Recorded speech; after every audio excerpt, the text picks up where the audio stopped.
There's a particular kind of fear that comes with losing a child in a crowd. It is not the slow, creeping dread of bad news arriving by phone. It is not the quiet grief of something expected. It is sudden. It is total. One moment the child is there, right there within arm's reach, and the next moment there's simply not. And the world, which was completely ordinary a second ago, becomes something else entirely. Now imagine that the child is never found. Not in the crowd. Not on the road home. Not anywhere. Imagine that search teams scour an entire mountain range and come back with nothing. Imagine that years pass, then decades, and the question of where that child went remains as open and as unanswered as the day it was first asked. That is not a hypothetical. That is the story of Jared Negrete, a 9-year-old boy who vanished from a church summer camp in the San Bernardino Mountains of California in the summer of 1991. A boy who was there one moment and gone the next. A boy who, more than 30 years later, has never been found. Not a trace. Not a footprint. Not a single confirmed piece of evidence that tells us what happened to him or where he went. This is one of the most enduring, unsolved disappearances in California history. And the deeper you go into it, the stranger it gets. Before anything else, you need to know who Jared Negrete was. Because he was not a complicated child. He was not a troubled child. He was not someone whose disappearance could be explained by a difficult home life or a history of running away or any of the other circumstances that sometimes, in other cases, provide at least a partial explanation. Jared Negrete was 9 years old. He lived with his family in the Los Angeles area.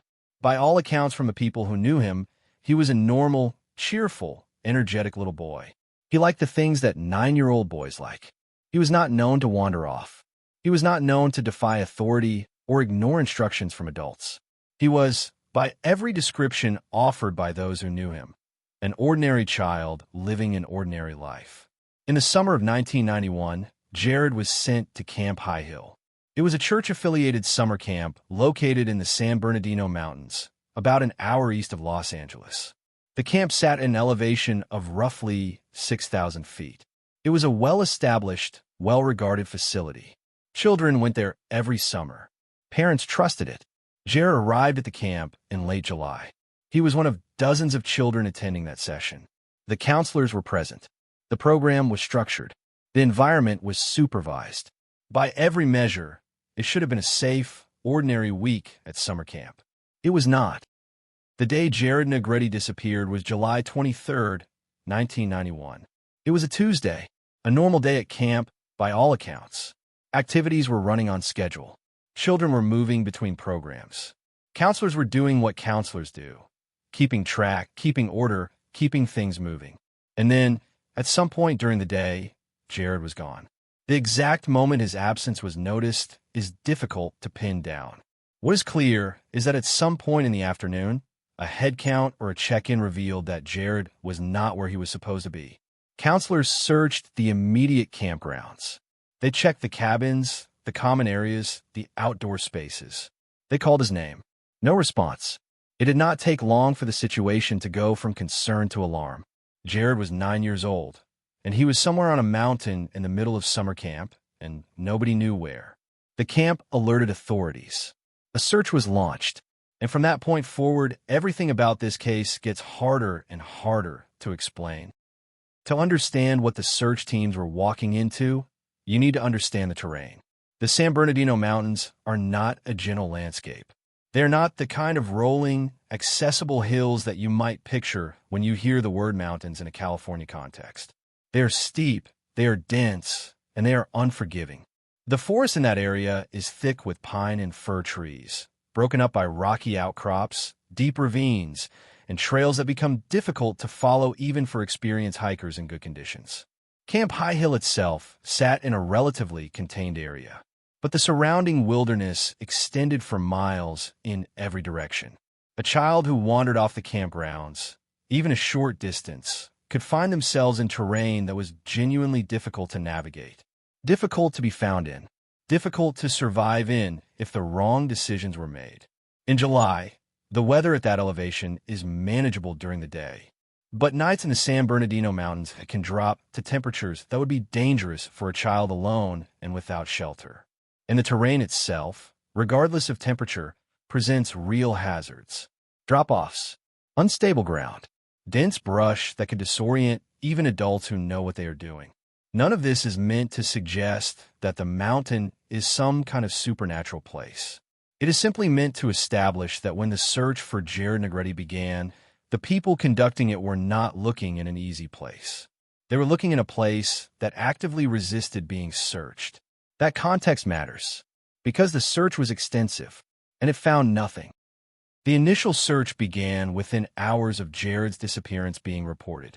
Search and rescue teams were deployed across the area surrounding Camp High Hill. Trained volunteers with dogs combed the trails and the forest floor.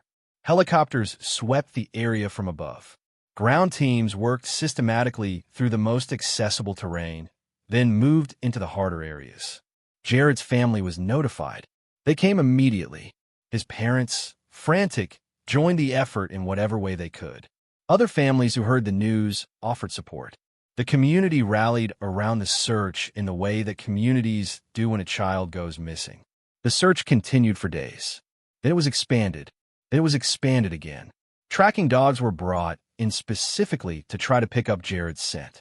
This is worth pausing on, because tracking dogs are extraordinarily reliable tools in a search of this kind. A trained search dog can follow a scent trail over significant distances through difficult terrain, even after considerable time has passed. They are not infallible, but they are good. Very good. The dogs picked up a trail. They followed it to a specific location on the mountain, a rocky, steep area some distance from the main camp. The trail ended there. The dogs could not continue beyond that point. They had nothing more to follow. There was no Jared. There were no footprints visible in the terrain that would confirm the direction he had gone. There was nothing beyond the point where the dogs stopped. And then the searches continued, day after day, and turned up nothing more. After weeks of intensive searching, with no confirmed sign of the boy anywhere on the mountain, the official search was eventually scaled back. The case was not closed. It was simply left open, unresolved, in a way that cases sometimes are when there is nothing left to actively follow. Jared Negrete had been on that mountain.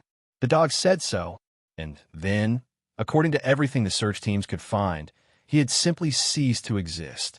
Missing children cases are, tragically, not rare.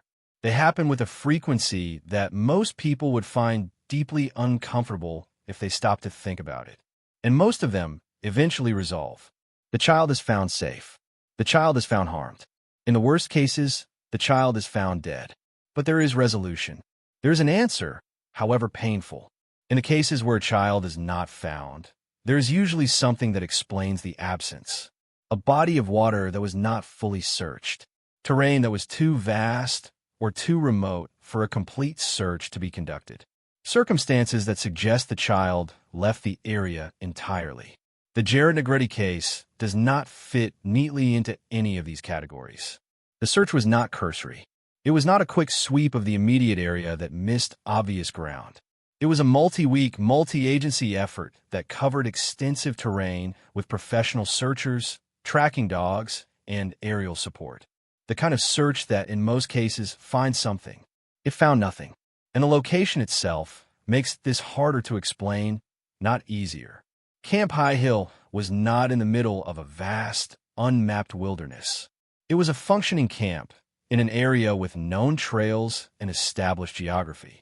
The surrounding forest, while dense and difficult, was not limitless. There were boundaries to the search area. There were areas that could be systematically ruled out. None of it produced Jared.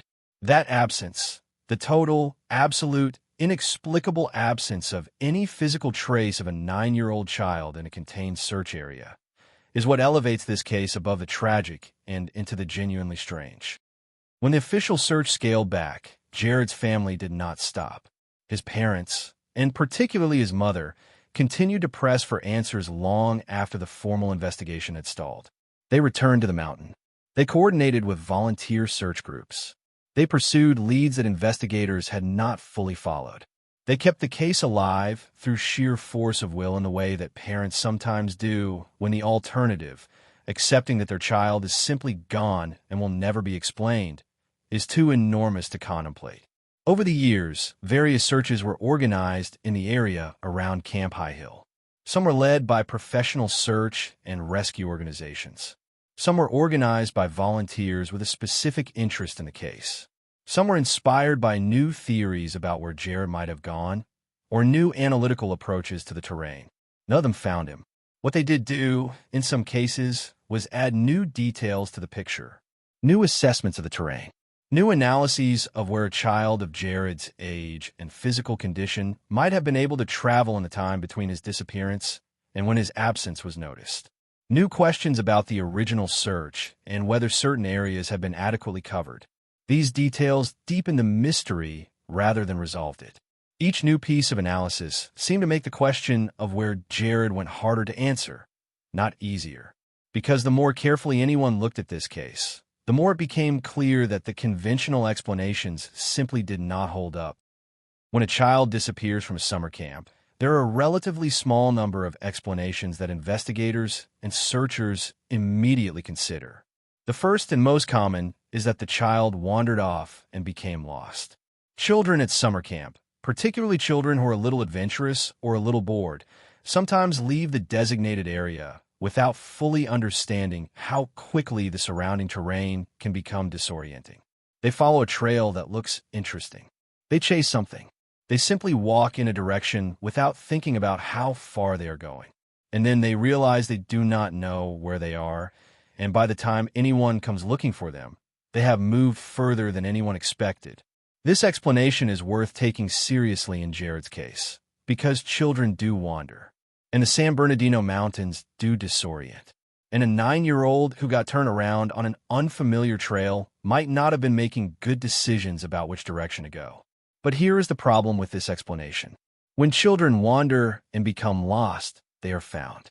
Not always quickly, not always alive, but they are found. Their bodies are found, if nothing else. Search dogs find them. The physical evidence of their presence, footprints, disturbed vegetation, clothing fibers, remains, is eventually located. In Jared's case, the search dogs followed a trail to a rocky area on the mountain and then lost it. That is unusual. That is not what typically happens when a child simply wanders off into familiar-type terrain. A child wandering does not leave a scent trail that ends cleanly on a rocky slope with nothing beyond it. That pattern is more consistent with a child who stopped moving at that point, or a child who left the area by some means other than walking. The second common explanation is foul play. The uncomfortable reality of cases involving missing children is that adult predators exist, and that summer camps, despite supervision, are not immune to the presence of people who mean children harm. Investigators considered this possibility from the early stages of the case. They looked at the adults present at Camp High Hill. They looked at whether any suspicious individuals had been reported in the area around the time of Jared's disappearance. They followed the leads that the investigation generated. Nothing concrete emerged. No suspect was identified. No evidence of an abduction was found. That does not rule it out. Absence of evidence, as always, is not evidence of absence. But after decades of investigation, no credible suspect has ever been identified in connection with Jared's disappearance. The third explanation, that Jared fell into a ravine or off a cliff or into some other feature of the terrain that concealed or destroyed his remains, is one that searchers have taken seriously over the years. The San Bernardino Mountains have areas that are difficult to access and difficult to search fully. There are ravines and drop-offs that are genuinely dangerous, and in which a body could theoretically remain undiscovered for a long time. But this explanation, too, runs into the problem of the tracking dogs. The dogs followed a trail to a specific area. That area was searched extensively. It did not yield Jared.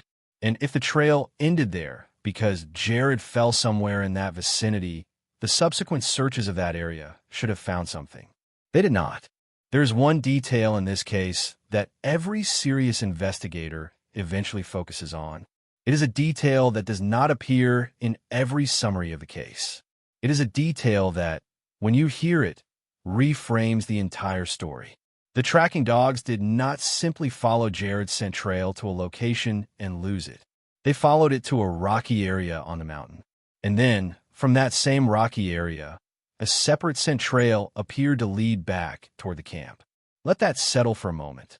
The dogs found a trail going out from the camp toward the rocky area, and then a trail coming back from the rocky area toward the camp. Two trails, in and out, and no Jared at either end. Now, scent tracking is not a perfect science. Dogs can be confused by overlapping trails. They can follow false leads. The interpretation of what a dog is tracking is filtered through a human handler who may not always read the signals correctly. But if the tracking is accurate, if there really was a trail going out and a trail coming back, then several of the simplest explanations for Jared's disappearance become very difficult to maintain. A child who simply wandered off and became lost does not leave a trail that goes out and comes back. A child who fell into a ravine does not leave a return trail. A child whose remains are somewhere on that mountain, undiscovered, does not account for why a trail appeared to return toward the camp. What the two-trail detail suggests, and this is not a comfortable suggestion, is that something or someone was involved in Jared's disappearance in a way that went beyond the boy simply walking away on his own. People who have studied this case over the years have arrived at several distinct theories. None of them are fully satisfying. Each of them explains some of the evidence and struggles with the rest. The first theory is the one that aligns most closely with the wandered and became lost explanation, but with a crucial addition. Under this theory, Jared did wander away from camp on his own. He reached the rocky area where the scent trail appears to have ended. And there, he either fell into a feature of the terrain that has never been properly searched, or he was picked up by a car, by a person, by something that removed him from the mountain entirely. The road. This detail is important. The rocky area where the dogs lost the trail was not far from a road that, in 1991, would have seen some level of traffic. If Jared reached that road, he could have been picked up by a passing vehicle, by someone with good intentions who wanted to help a lost child and made poor decisions afterward, or by someone with no good intentions at all. If Jared got into a vehicle at that road, the scent trail would end there, because vehicles do not leave scent trails, and the return trail toward the camp might be explained by a second dog run, or by overlapping scents, or by any number of factors that are harder to rule out than people sometimes acknowledge. This theory does not answer every question, but it answers more of them than the simple wandering explanation does. The second theory is darker, and it is one that some investigators have taken seriously despite the lack of concrete evidence to support it. It proposes that someone at or near the camp was responsible for Jared's disappearance, that his absence was not an accident of geography, but a deliberate act, that the lack of evidence is not because Jared vanished impossibly, but because whoever was responsible was careful. This theory is supported by nothing specific. There is no named suspect. There is no physical evidence that points in this direction. But the total absence of Jared, the fact that even his remains have never surfaced, is, to some people, more consistent with a deliberate concealment than with an accident of terrain. The third theory is the one that nobody wants to say out loud, and that most rational investigators dismiss, and yet that keeps appearing in discussions of this case among the people who cannot let it go. What if the explanation is something that does not fit neatly into any conventional framework? This is not a responsible investigative position. It is not something that can be acted on. But when a 9-year-old child disappears from a supervised mountain camp, when tracking dogs follow a trail to a specific point and then find a return trail, when weeks of professional searching produce absolutely nothing, the mind starts to reach for explanations that feel adequate to the strangeness of what happened. That reaching is understandable. It is also, ultimately, a measure of how little we actually know.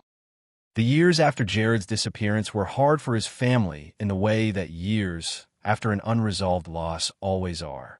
Not the clean grief of a death with a body and a funeral and a known cause, but the suspended, unfinished grief of not knowing, of living with an open question that never closes. His mother became one of the most persistent voices in keeping the case alive. She gave interviews. She worked with search groups. She never accepted the idea that Jared was simply gone and that nothing more could be done. Her determination was not the denial of grief. It was the refusal to stop looking. Those are different things, and it is worth being clear about that. Over the years, the case attracted attention from people who study disappearances in wilderness areas. There is a community of researchers, some professional and some amateur, who focus specifically on cases where people vanish in national parks, forests, and other wilderness settings under circumstances that do not have clean explanations. The Jared Negrete case became one of the cases that this community returned to repeatedly. Not because it was unique in every particular. Children have gone missing in wilderness settings before and since, but because of the specific combination of details that made it so resistant to resolution. The tracking dog detail, the return trail, the total absence of physical evidence, the confined search area that should, by rights, have produced something.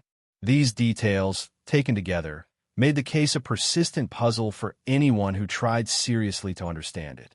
And yet, for all the attention it received, for all the searches that were conducted and all the analyses that were performed, it remained exactly what it had been from the beginning, unanswered.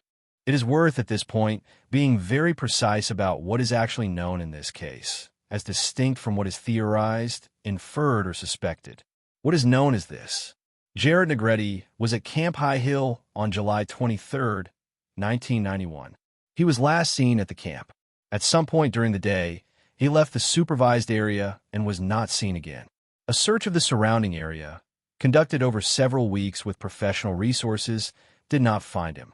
Tracking dogs followed a scent trail from the camp to a rocky area some distance away, and that trail did not continue beyond that point in a clear direction. No physical remains, no clothing, no confirmed evidence of Jared's presence beyond the point where the dogs lost the trail has ever been found. That is what is known. What is not known is everything else. Why he left the camp, where he went after the point where the trail ended, whether he left the mountain, and if so, how, whether foul play was involved, and if so, by whom, whether his remains are somewhere in the San Bernardino Mountains, undiscovered after 3 decades of searching. The space between what is known and what is not known in this case is enormous. And it is a space that has absorbed years of effort, years of grief, and years of unanswered questions without giving anything back. That gap between the last confirmed moment and everything that came after is where Jared Negrete has existed for more than 30 years. Present in the last confirmed sighting, absent in everything that followed.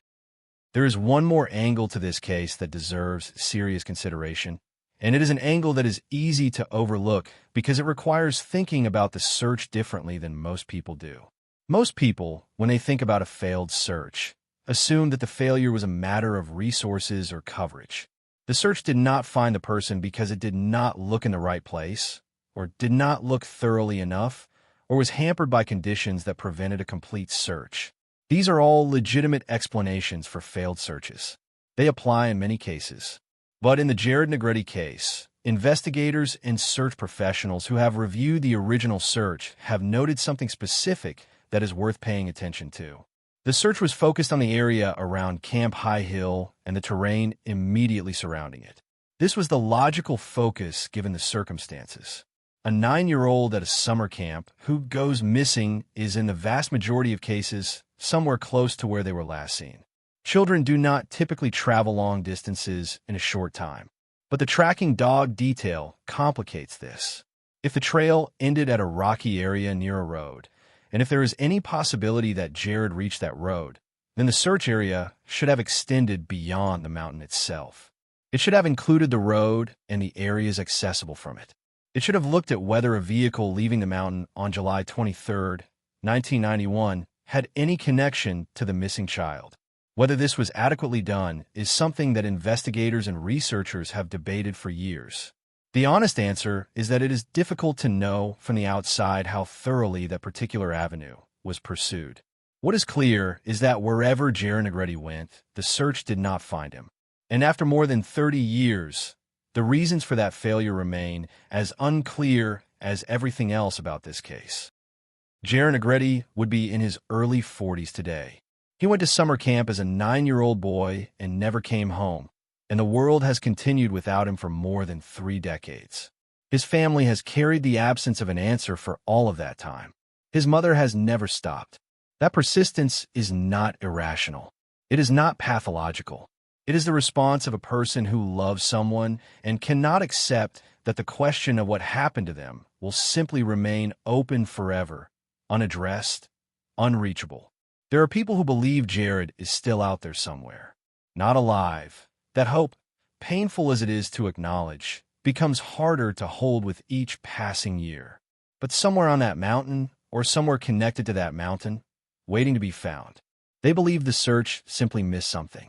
That the right search, conducted in the right area with the right resources, would eventually produce an answer. There are others who believe the answer will never come. That whatever happened to Jared Negrete on that Tuesday in July of 1991 happened in a way that left no recoverable trace, and that the silence is permanent. Both of those positions are understandable. Neither of them is comfortable. What this case leaves you with, ultimately, is not a theory. It is not a suspect. It is not even a clear picture of what happened on that mountain on the day a 9-year-old boy walked out of a summer camp and into one of the most enduring mysteries in the history of California disappearances.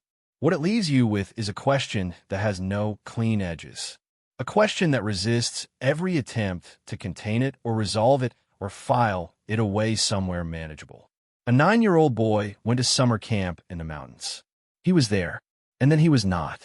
And in all the years since, with all the searching and all the grief and all the effort and all the unanswered questions that have accumulated around this case like sediment, nobody has ever been able to explain the distance between those two facts. That distance, small in time, impossible in every other measure, is where Jared Negrete still lives. Somewhere between there and not there. Between the last moment anyone saw him and the silence that came after. And the mountain, if it knows the answer, has never told anyone.